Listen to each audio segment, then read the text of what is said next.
Hello, everyone, and welcome to this new edition of News You Can Use. I'm your host, Thera Martin. Glad to be with you today. Today, we're going to shine the spotlight on a wonderful charter school that's been around, didn't just show up yesterday. They've been here. I'm talking about the Laboratory Charter School. They've got some special things that they want to share with our viewing audience, and we'll do that momentarily with Dr.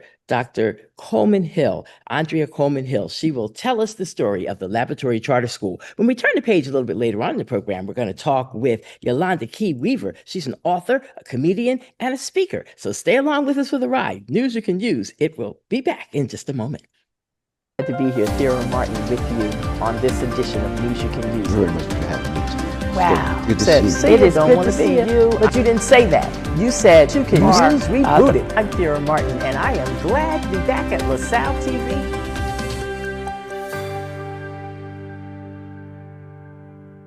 Okay, here we go with News You Can Use. I am your host, Thera Martin, and I'm so glad to be with you here at LaSalle TV. This program is seen on Comcast Channel 56 and on Verizon Channel 36. Right now, we're shining the spotlight on the Laboratory Charter School, and we've got Dr. Andrea Coleman Hill here to help tell the story. How are you today? And good to see you. Good to see you too. Thanks for having me on the show.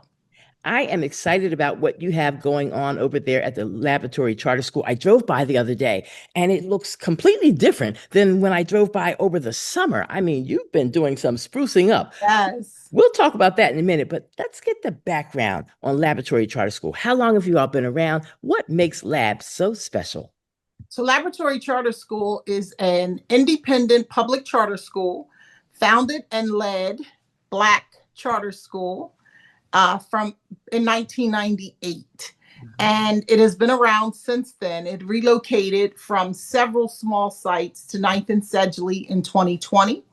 We are a school that focuses on leadership, communication, and independence with our kids. We do independent learning activities where kids have a voice and a choice. We have student agency. Kids can run for office where they can they have a choice. They have a voice. When they run for office, they run for president and vice president, the same student council kind of offices. However, if they don't live up to the expectations of their office, they get impeached. Good. That's the way it's supposed to be, right? That's right. So there are natural consequences. They are expected to be leaders all the time. And when they get impeached, they have to go on an improvement plan to earn the right to have their office back. In the classrooms, we like to do student profiles. We need to get to know our students. We focus on restorative practice and social emotional learning. And sometimes that's hard for parents to understand because we want kids to be able to have natural consequences, but we also want them to naturally be able to solve their own problems, to mediate with each other, to be able to resolve conflict that doesn't go haywire. And so we focus on their emotional state, their social emotional learning, restoring themselves, working with one another to restore. We also focus on the academic standards through the PDE standards aligned system. We teach those things, but we incorporate the things we do into the standards aligned systems. And this year, because of the state of the economy and the world, we have implemented community schooling.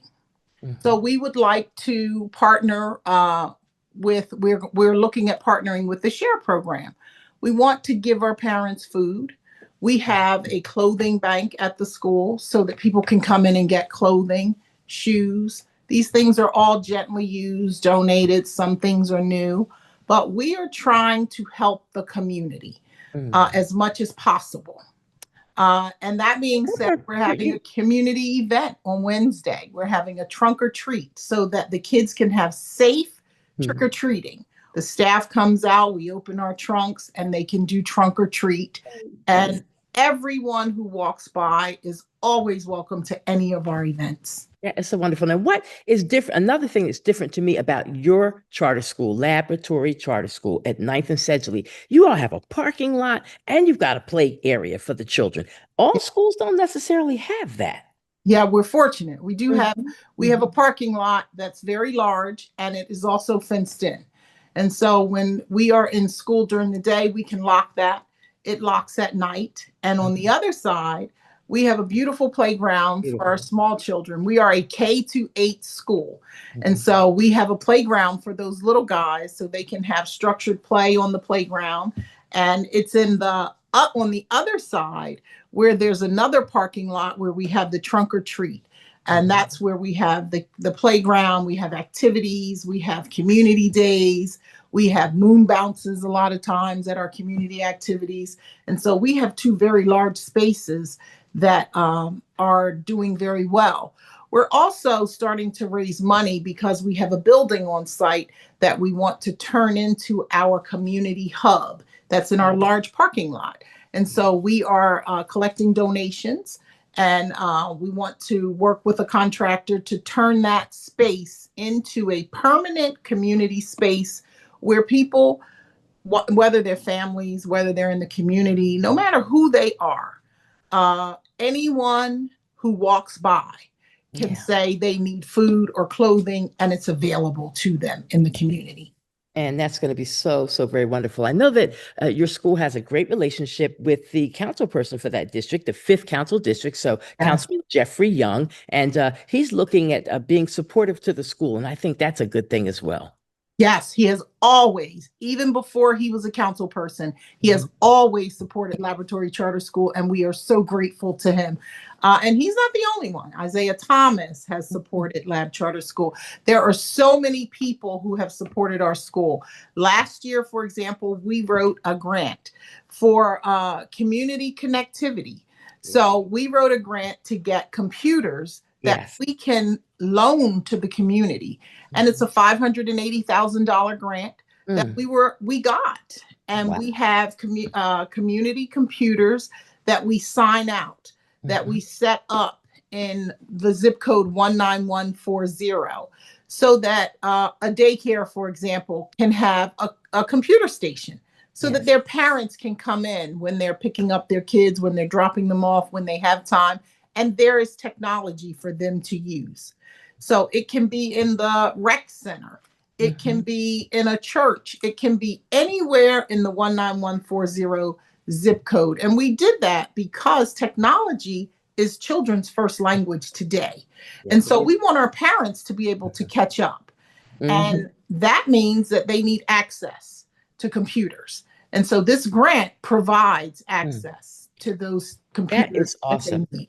That is awesome that Lab is going to be able to do that for the community around where you Yeah. are based, where your school is based at Ninth and Sedgley. So I imagine the vetting process is going on even as we speak, as you're looking for who's going to be the best partners, who's going to take care of this Yes. technology while it's on loan to them and things of that nature. Absolutely. They have to have a plan to Hmm. keep the computers, their laptops, and so they're mobile. And so they Hmm. need to be secured.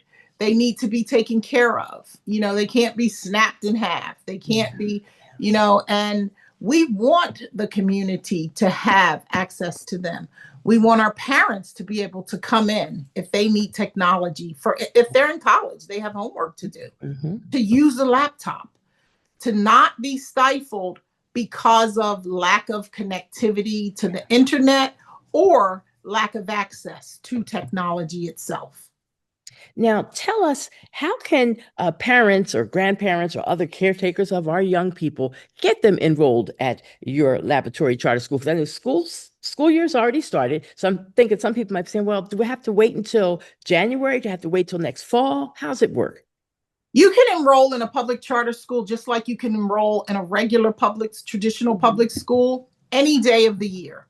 All Okay. you have to do is go on applyphillycharter.com and sign up, or you can come directly to the school and we can sign you up through applyphillycharter.com. So anyone who wants to enroll, and we are always enrolling kids at Lab Charter. We're enrolling now in all grades K-8. All parents or grandparents or aunts or whoever is the guardian has to do is show up and we'll enroll you. Okay, this sounds good. This sounds good. Now, uniforms and things of that nature. So once a parent has signed their child up because they're interested, then you meet with them, or some of Yeah, the administration in the school meet with them, and that's when they get the list of what they need so that they can be in accord with. they do. We have an extensive handbook. We have an extensive dress and discipline code. We wear light blue tops, Mhm. polo tops, and we wear dark blue bottoms. Okay. If parents are homeless, we offer them 2 uniforms per child. Mhm. We don't offer shoes, but we offer 2 uniforms per child. We use clear book bags. We are an inclusive school. We accept everyone, and we do not discriminate. We don't care who you are or what you believe. Mhm. We are a very inclusive school, and we make sure that our kids and our parents understand that we are a very inclusive school.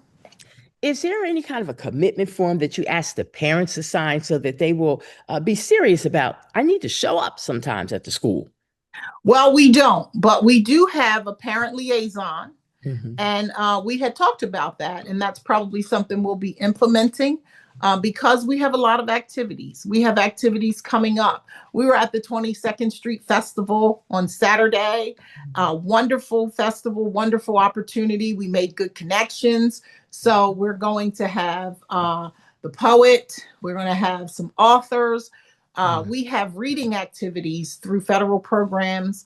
And so we're going to have some reading activities where we invite authors in for book signings. We're going to have, we have coming up things like donuts with dad, muffins with moms. Oh, And dad and mom is I love defined as any male or female who is close to that child and who is it. able to show up.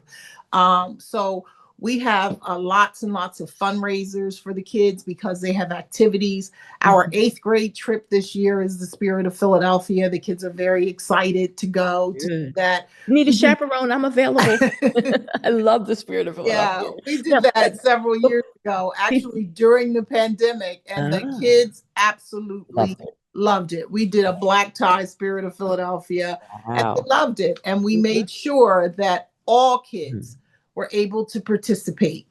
Okay. Everyone. Now, before we run out of time, please give us a way that parents can be in touch with the school. Give us a website so they can look at your beautiful website and the phone number where they can call the school and say, I'm interested. I want to get my child signed up. All right. So if they want to contact the school via email, it's just enrollment@labcharter.com. Our phone number is 267-817-4720. You can call the school or you can show up at the school at any time at 926 West Sedgley Avenue. Someone is always available to assist parents and the community. All right, that's it for us. I got to move on to my next guest, but I am so thrilled for this opportunity to chat with you. You have such a beautiful school, well-mannered children. They know how to behave, and so that says to me they're getting some good stuff at home, but they're getting some real good stuff there at the Laboratory Charter School at 926 Sedgley Street in the heart of North Philadelphia. We want people to call 267 817 4720 so you can find out more. Thank you so very much, Dr. Andrea Coleman Hill, for being my guest today. And thank you, Thera Martin, for inviting me. Have a All great right. rest of your show. And you too now. We're going to keep it moving. We'll be back in just a moment and we'll be talking with Yolanda Key Weaver. She's an author, a comedian, and a speaker. She'll join us on News You Can Use. Stay with us.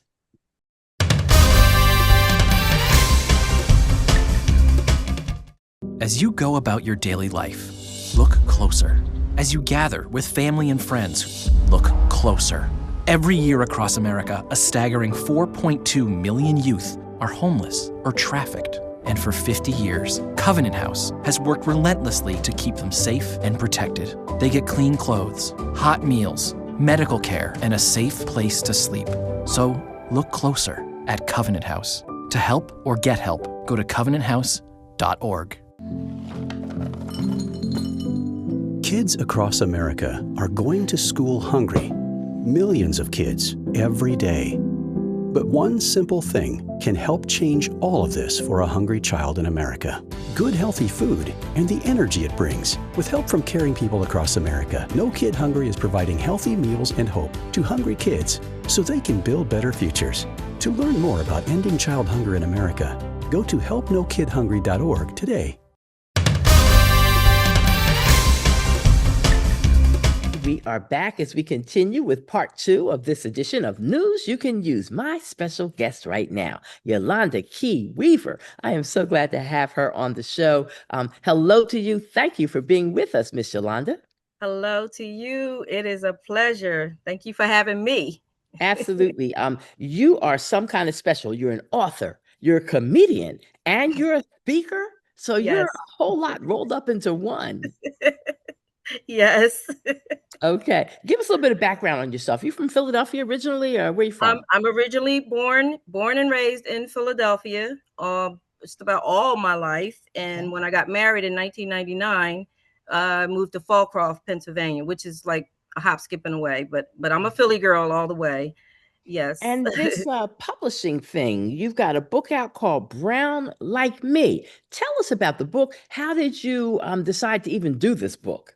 Great. I knew you would ask that. And when I was little, I didn't see a lot of characters that look like me. I'm from that era where we grew up with Dick and Jane, and Mhm. they were great, and the storybooks and fairy tales were awesome, but we never saw a lot of characters that were brown. And Mhm. for some reason, brown just gets a bad rap all the way. Still don't understand that part, but as I got older, I made a deal with my dad, and it was so funny. It started out as a little joke. I said, "Well, I'm gonna write a book when I get older," and he was like, "Okay, I'm gonna hold you to that." And I said, "Yeah, I'm gonna write a book. I'm gonna write my own children's book when I'm older." And I never did it. And he passed away in '93. So Okay. it was one of those things where even when your loved one passes away, it still kind of sticks with you. Like, Mhm. oh man, Mhm. I want to just do that. I still Yeah. want to do that. So I'm going to fast forward. I have a cousin who's also she's like a sister cousin to me. Sharon, she's actually my publisher. It's MB3 Publishing, and that's her. And Mhm. she's one of those, you always got that one person that holds you accountable. Mhm. She's my one. And she said, "You've been talking about doing a children's book for years." And I said, Do "Yeah, it. yeah, yeah. I'm gonna do it. I'm gonna do it." And she says, "Yeah, but when?" I Mhm. said, "I'm gonna get around to it." She said, and she held me to it. Mhm. And it was around my birthday, and she said, "I'll give you a whole year." She said, "You got until next year." With my birthday is February 17th. She said, "You have until next year. I'm going to publish that book, but you got to write the book." Mhm. And I sat down maybe 2 or 3 days later after she told me that, because I got convicted, and I wrote the book. I wrote the book in one day.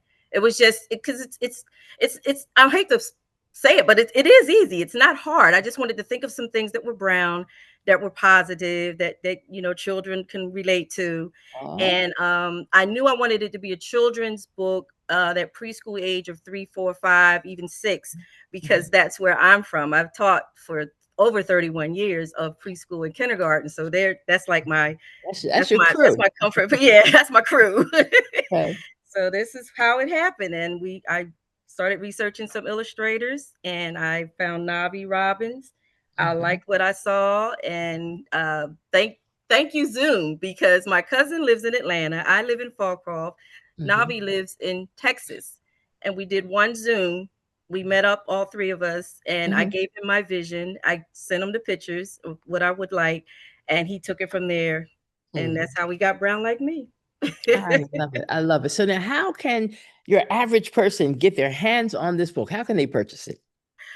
Well, I am on Amazon Excuse me. under Yolanda Key Weaver, but I refer people to order from myself, on my website, which is yolandascreativesmiles.com. Mhm.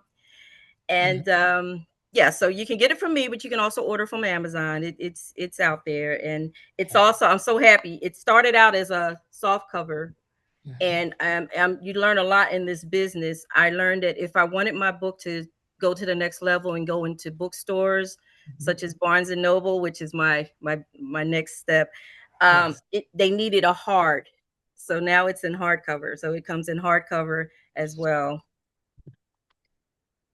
Now, you said it took you one day to write the book. How long to put everything together to get to production? um, Took us about, I'd say, a good 3 months. Mm. So that's not long. It's not long at all. Yeah. And what was that process like? Was it easy? Was it challenging? It was challenging for me because at some point I'm still struggling with being a people pleaser. So when Navi would send me a draft of something, and he told me, "Can you just be honest with me? Make sure you're honest with me and tell me yes or no." And he would send me the first drawings, and I was so excited that I'm writing this book. And I told my husband, I said, well, and my husband he doesn't bite his tongue. He goes, do you like it or not? I'm like, not exactly. He said, well, tell him. So it was challenging for me because I'm that type of person. I didn't want to be like, I don't like it. It's not. And Navi was like, look, you're paying for this. This is your book. And it has to be what you like. He said, I don't, and he was so easy to work with. He said, I don't care if I have to do an illustration 10 times over. Like it has to be what you see and what your vision is. So Yes. after he let me know that I run the show, it got easier. It was no longer as challenging Wonderful. as I was making it, but overall it was such a great experience. It really Wow. was. I love hearing that journey of people who want to write and then who actually do it and make it a reality. And now your book is out there. So all of that is great. Tell us about the comedian part of you and make me laugh. Can you give me one joke? I need something to make me laugh. The news is rough Oh, these days. okay, you want me to cut up on here? Cut up just a little bit. Well, actually, I always try to tell people that comedy actually saved my life because I was struggling with depression. Mhm. And for many years didn't even know that that's what it was, but for about 18, 19 years I was very depressed because of not being able to have my own children. That was another thing. And I just was watching some more, if you know some more, the comedian, one night, and Yes. I just started laughing. And I remember being down that night, but when I watched her, I just started laughing. And I said, wow, I said, I needed that good laugh. So then I wake up the next morning, I started Googling her and I started following her. And then I just started watching a whole lot of different female comedians Mhm. and learning their delivery and their timing, not so much to copy, but just to get a feel of it. Mhm. And I've been told that I'm a cut up anyway. I've been cutting up since second grade, like the class clown. But you never know that, you got in trouble in school because you're not supposed to be cutting up in class. But long story short, I just started making people laugh at dinner parties or at church. And one of my sisters in Christ invited me to her church, and she said, I want you to come to our church and do some comedy. And I said, what do you mean? And she said, no, I said, you mean on stage? And she says, yeah, yeah, yeah. So this was about this was before the pandemic, over 5 years ago. And I said, well, what am I going to say? She said, Yolanda, the way you cut up with us, you just talk about life. That's what I want you to do. So When I my think big about a thing. church and a comedian in church, it's like, okay, you got to make for sure this is all clean. Yes, and but you want to be clean because I know my mother's out there watching. I'm not going to be cussing, as you know. Look, Right, right, right. We don't curse. but you want to be clean, but you want it to also be relatable.